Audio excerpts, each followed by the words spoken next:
గాంధీ ఆసుపత్రి డాక్టర్ల నిర్లక్ష్యం మరో నిండు జీవితాన్ని బలిగొంది. 6 ఏళ్ల చిన్నారి సాయి ప్రవల్లిక నిండు నూరేళ్లు నిండిపోయాయి. 2 నెలలుగా వెంటిలేటర్పై చావుతో పోరాడిన ప్రవల్లిక చివరకు ఓడిపోయింది. తల్లిదండ్రులకు తీరని శోకాన్ని మిగిల్చి వెళ్లిపోయింది. జనగామ జిల్లా ఎంసీ తండాకు చెందిన చిన్నారి సాయి ప్రవల్లిక డిసెంబర్ 7న నిమోనియా జబ్బుతో గాంధీ ఆసుపత్రిలో చేరింది. చికిత్సలో భాగంగా చిన్నారికి డాక్టర్లు పెట్టిన ఫ్లూయిడ్స్లో ఓ పురుగు కనిపించింది. దీన్ని గమనించిన ప్రవల్లిక తండ్రి భిక్షపతి ఒక్కసారిగా షాక్ అయ్యాడు. జరిగిన దారుణాన్ని నిలదీశాడు.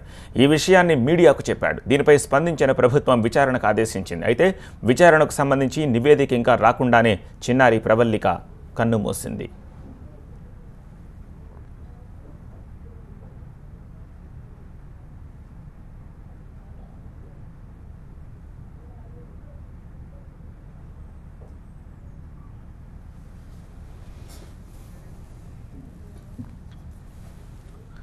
అరవై 2 రోజుల పాటు బాధపడుతూ ప్రవల్లిక చనిపోయిందన్న వార్త తెలియగానే చిన్నారి పేరెంట్స్ కుప్పకూలిపోయారు. కన్నీరు మున్నీరయ్యారు. కాలం చెల్లిన సెలైన్ ఎక్కించడంతోనే ప్రవల్లిక పరిస్థితి విషమించిందని కుటుంబ సభ్యులు ఆరోపిస్తున్నారు. గాంధీ ఆసుపత్రి సిబ్బంది నిర్లక్ష్యంపై ఆరోపణలు వెల్లువెత్తుతున్నాయి. డాక్టర్ల నిర్లక్ష్యం వల్లే మరో నిండు ప్రాణం బలైందన్న విమర్శలు వినిపిస్తున్నాయి.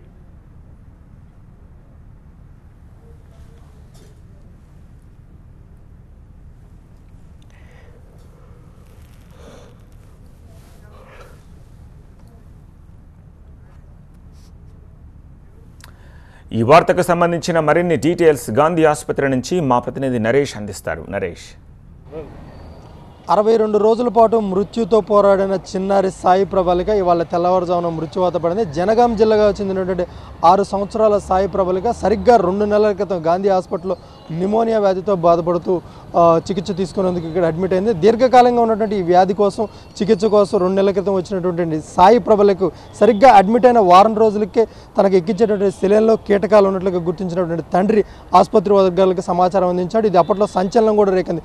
కేవలం ఆసుపత్రిలో వైద్యుల నిర్లక్ష్యం కారణంగానే సెలైన్ బాటిల్లో కీటకం ఉంది కూడా గుర్తించకుండా సాయి ప్రవల్లికకు అదే సెలైన్ బాటిల్ ఎక్కించడంతో ఆమె పరిస్థితి చాలా క్రిటికల్గా మారింది.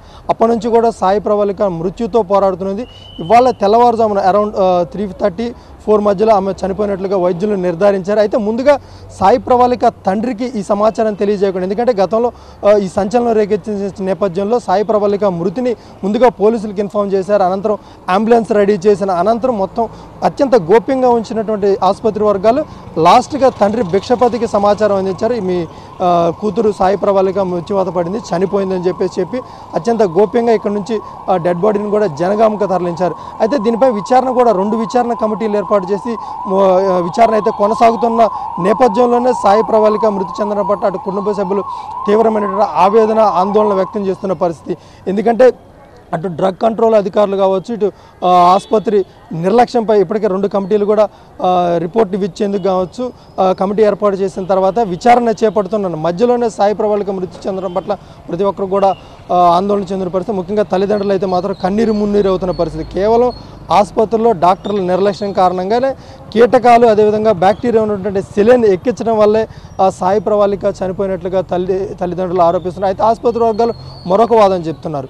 దీర్ఘకాలికమైన వ్యాధి నరాల వీక్నెస్ కావచ్చు, అదేవిధంగా నిమోనియా వ్యాధితో బాధపడుతున్న నేపథ్యంలో ఆ కారణంగానే సాయి ప్రవల్లిక చనిపోయిందని చెప్పేసి డాక్టర్లు చెప్తున్నారు. అయితే దీర్ఘకాలిక వ్యాధి ఉన్నమాట వాస్తవమే, కానీ ఒక 20 సంవత్సరాలన్న సాయి ప్రవల్లిక బతుకుతుందని చెప్పేసి తండ్రి ఆశాభావం వ్యక్తం చేశాడు. కానీ కేవలం కీటకాలు బ్యాక్టీరియా ఉన్నటువంటి సెలైన్ బాటిల్ ఎక్కించడం వల్లే సాయి ప్రవల్లిక వాళ్ళ అర్ధాంతరంగా చనిపోయిందని చెప్పేసి తల్లిదండ్రులు ఆవేదన చెందుతున్నారు. ఏదేమైనప్పుడు కూడా వాళ్ళ తెల్లవారుజామున 60 రోజుల పాటు మృత్యుతో పోరాడే సాయి ప్రవల్లిక మృతి చెందింది. పోలీసులు అత్యంత గోప్యంగా డెడ్ బాడీని కూడా జనగాం జిల్లాకు తరలించారు. కెమెరా పర్సన్ నరసింహతో నరేష్, టీవీ9 హైదరాబాద్.